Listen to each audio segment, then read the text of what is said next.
बस यही एक रास्ता मेरे पास है। लेकिन ज़रा रुक जाएं, इस रास्ते की कहानी सुनने से पहले आप ये जान लें कि मेरे जहन में ये रास्ता क्यों आया। कहानी वहाँ से शुरू होती है जब मैं समंदर के पास निर्वाण हासिल करने गया था। किसी किताब में मैंने पढ़ा था कि अगर मुकम्मल ध्यान और ज्ञान चाहिए तो समंदर से फैज़ हासिल करो। समंदर के शोर में भी सुकून होता है, उसकी लहरें ज़रा सी देर में फना और बका का मसला हल कर देती हैं। तो मैं अक्सर निर्वाण हासिल करने समंदर की तरफ चला जाता हूँ, लेकिन मुझे निर्वाण का इतना भी शौक़ नहीं था कि बाकायदा समंदर में उतर जाऊँ। समंदर को देखती एक कपकपी सितारी हो जाती। मैं 10 बार अपने ख़ानदान वालों और दोस्तों के साथ समंदर की तरफ जा चुका हूँ, लेकिन कभी पानी में उतरने की कोशिश नहीं की। बहुत दूर खड़े होकर नहाने वालों को देखा करता। सब मेरा मजाक उड़ाते, आ जाए मामू, कुछ भी नहीं होगा, हम ज़्यादा दूर नहीं जाएंगे। नहीं भाई, मुझे तो माफ़ करो, समंदर दूरी से अच्छा लगता है। मैं किसी बड़े से पत्थर पर बैठकर मर्दों, औरतों और बच्चों को देखा करता जो समंदर के पानी में उतरकर पागल से हो जाते थे। ना जाने समंदर में ऐसी कौन सी कशिश होती है कि जो एक बार उसके पानी में गया वो वापस आने का नाम ही नहीं लेता, और बहुत से तो बरसों के बाद भी वापस नहीं आते। लेकिन साहिल के किसी पत्थर पर बैठकर समंदर का नज़ारा करना और निर्वाण हासिल करना एक मुख्तलिफ बात थी। इस किस्म का निर्वाण मेरे पेशे के लिए बहुत ज़रूरी था। मैं ये बता दूं कि मैं एक अदबी रसाला हफ्त अफलाक का एडिटर था। अदबी हलकों में इस रसाले को बहुत एहतराम से देखा जाता। इसमें शाये होने वाला मोतबर हो जाता था। वो फ़ख्र से ऐलान करता कि उसकी गज़लें हफ्त अफलाक में छपी हैं या उसके अफसाने हफ्त अफलाक की जीनत बनते हैं। अब चूँकि मेरी ज़िम्मेदारी बहुत बड़ी थी, इसीलिए जब काम करते और सोच विचार करते करते दिमाग की चोलें हिलने लगती तो मैं ज़हनी ताजगी के लिए समंदर की तरफ आ जाता था। मैं ये बता चुका हूँ कि समंदर से मुझे कितनी वहशत होती थी। उसे निर्वाण हासिल करना और बात है, और निर्वाण के लिए उसमें उतर जाना और बात है। तो एक शाम मैं मामूल के मुताबिक समंदर किनारे एक ऊंचे से पत्थर में बैठा हुआ समंदर की तरफ देख रहा था और ये सोच रहा था कि कुदरत ने समंदर में कैसे कैसे भेद रखे हैं। उस ज़माने में समंदर बिखरा हुआ था। मैं जिस पत्थर पे बैठा करता, पानी आम तौर पर उससे दूर रहता था, लेकिन उस शाम पानी उछल उछल कर उस बड़े पत्थर से टकरा रहा था, यानी इतना पानी चढ़ा हुआ था। उस वक्त एक अजीब बात हुई। एक घोड़ा मुझ पर चढ़ दौड़ा। जी हाँ, घोड़ा। आपने भी देखा होगा कि समंदर किनारे बहुत से लोग ऊँट और घोड़े लिए बच्चों और लोगों को सवारियाँ कराते हैं। तो वो घोड़ा भी कमबख्त भड़क करके भाग निकला था और सीधा मेरी तरफ आ रहा था। मैं उस ऊंचे से पत्थर की तरफ जिस पर बैठा हुआ था, उस घोड़े के पीछे उसका मालिक शोर करता चला रहा था, बच्चों हट जाओ, घोड़ा पागल हो गया, हट जाओ। वो घोड़ा सर पर आ गया था। अब इतनी फुर्सत भी नहीं थी कि मैं किसी तरह भागकर जान बचा लेता। फिर वही हुआ जो नहीं होना था, यानी मैं पत्थर से लुढ़क कर पानी में जा गिरा।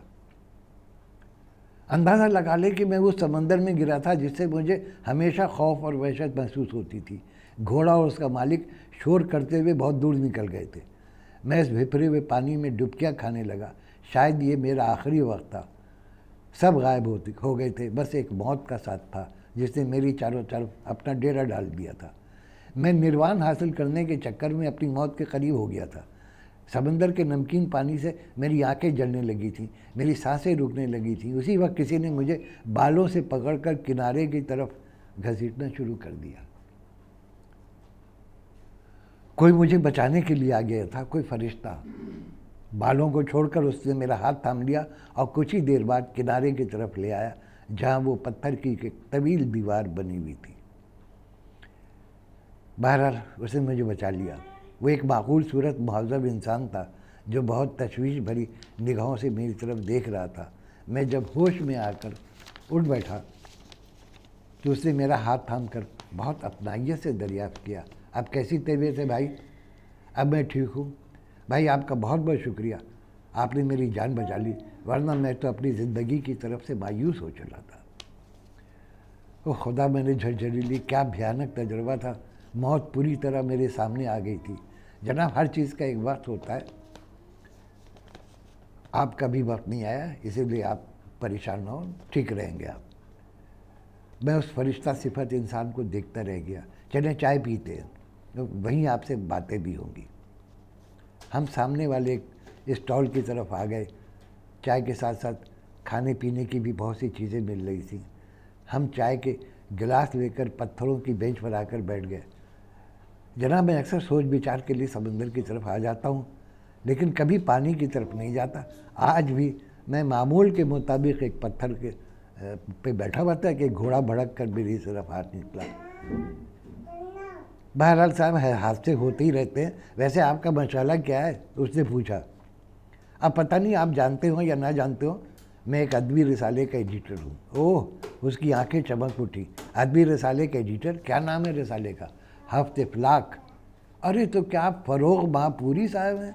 वो खुशी से बेहाल हो गया। जी हाँ, मैं फ़रोग़ माहपूरी हूँ। वाह वाह वाह वाह। अरे साहब, मैं तो आपके रिसाले का आशिक़ हूँ। सारे शुमारे मेरे पास हैं। मेरा ख्याल है कि उर्दू दुनिया का सबसे मुस्तनद रिसाला है। वाह वाह वाह, क्या ज़बरदस्त इत्तफ़ाक़ है। जनाब, अब आप अपना भी तारुफ़ करा दें। फ़रोग़ साहब, मैं एक सरकारी मुलाजिम हूँ। नसीम एजाज़ नाम है मेरा, और तख़ल्लुस है गुंबद। गुंबद? ये कैसा तख़ल्लुस है? फ़रोग़ साहब, मैं एक जिद्दत पसंद किस्म का इंसान हूँ। पुरानी रिवायात पर चलना मेरे बस में नहीं है, चाहे वो ज़िंदगी हो या शायरी। मैंने हर जगह जिद्दती तलाश की है। इसी तरह तख़ल्लुस में भी अपना नया तख़ल्लुस तलाश किया है, गुंबद। आप बताएं, किसी और का होगा? ये बात तो है। फिर तो आप मज़ाहिया शायरी भी करते होंगे। अरे नहीं साहब, संजीदा, फ़िक्र व ख़याल से भरी हुई, सोचने पर मजबूर कर देने वाली। फिर तो कुछ अशार सुनाएं। फ़रोग़ साहब, मैं आपको नहीं सुनाऊंगा तो किसको सुनाऊंगा? समाअत फरमाएं। इरशाद, नशीनों से, हम नशीनों से क्या न था, हम जैसे दरवेश सिफत लोगों को हम नशीनों से क्या गरज, हम जैसे दरवेश सिफत लोगों को हसीनों से क्या गरज। गुंबद साहब, दूसरा मिसरा कुछ बढ़ गया है। अरे साहब, मैं कभी इन चक्करों में नहीं पड़ा। ये बताएं, तख़य्युल कैसा है? उससे मेरी जान बचाई थी, इसे कहना पड़ा। वाह वाह वाह, कमाल है। इसमें तो कोई शक ही नहीं है। अब दूसरा शेर सुने।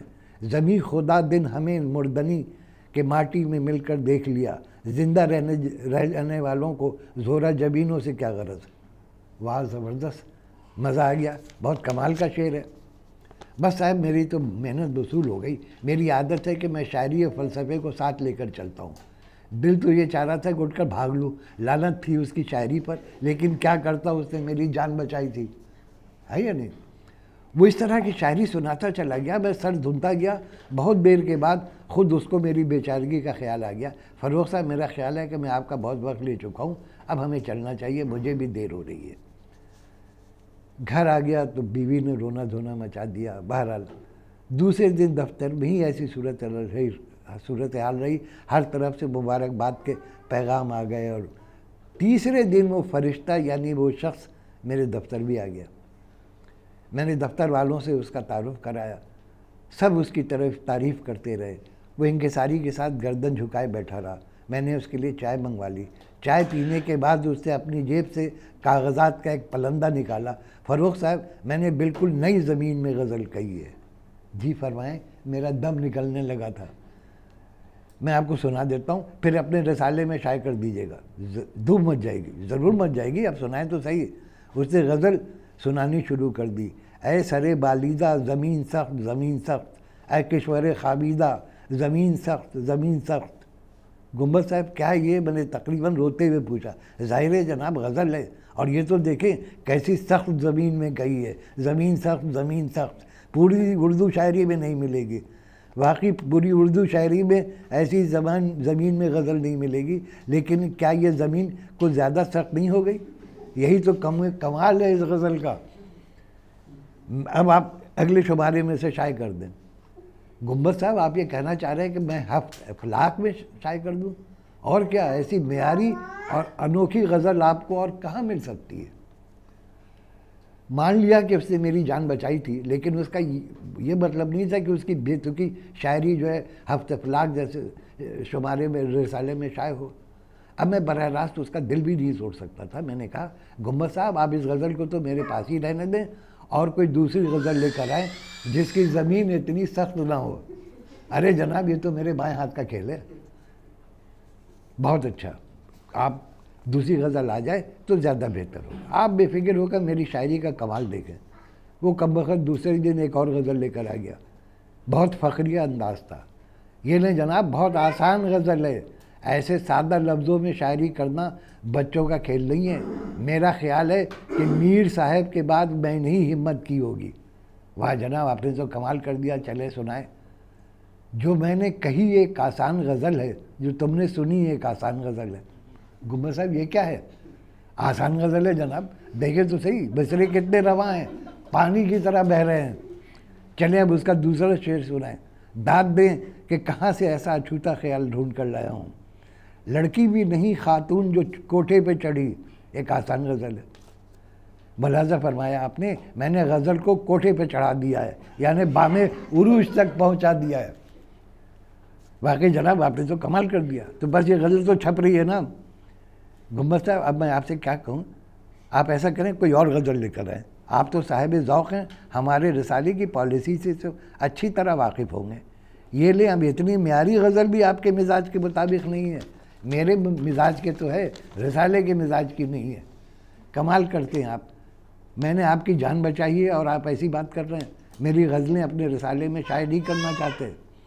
गुम्बद साहब आप नाराज़ क्यों हो रहे हैं? अगर मेरे बस में हो तो मैं सिर्फ आप ही की गज़लें छापूँ, लेकिन पॉलिसी ने मजबूर कर दिया है। अच्छा चले रहने दें।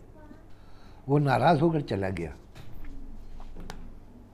मुझे अफसोस भी हो रहा था कि मैंने खामखा बेचारे का दिल दुखा दिया, लेकिन मेरी जान इतनी आसानी से छूटने वाली नहीं थी। 4-5 दिनों के बाद फिर आ गया, बहुत पुरजोश दिखाई दे रहा था। फ़ारूक साहब आज तो मैं ऐसी गज़ल लेकर आया हूँ कि आप बाकी दाद देंगे। ये तो बहुत खुशी की बात है गुम्बद साहब। और दूसरी बात एक और, मैंने जाकर इस्तिखारा निकलवाया था। अब ये बात सामने आई कि मुझे अपना तखल्लुस बदल लेना चाहिए। गुम्बद मुझे रास नहीं आएगा। वाह ये तो बहुत अच्छा किया। अब आपका क्या तखल्लुस है? दूरबीन। अब मैं हैरत से उछल पड़ा, ये कैसा तखल्लुस है? यानी आपने अपना तखल्लुस दूरबीन रख लिया? जी हाँ, दूर तक देखने की सलाहियत, ये विजन से जनाब ऐसा लगा कि मैंने ही दूरबीन तखल्लुस रख लिया हो। उस वक्त मुझ पर शायरी की देवी फ़ौरन मेहरबान हो गई। फिर जो गज़ल हुई है, वाह वाह वाह, क्या कहते हैं। चलें जनाब सुनाएं, अब कौन सी गज़ल हो गई? गज़ल है बलाए जान हो तुम ऐ नारियल के दरख्त, मेरा मेहमान हो तुम ऐ नारियल के दरख्त। गुम्बद साहब ये क्या है, ये कैसी गज़ल है?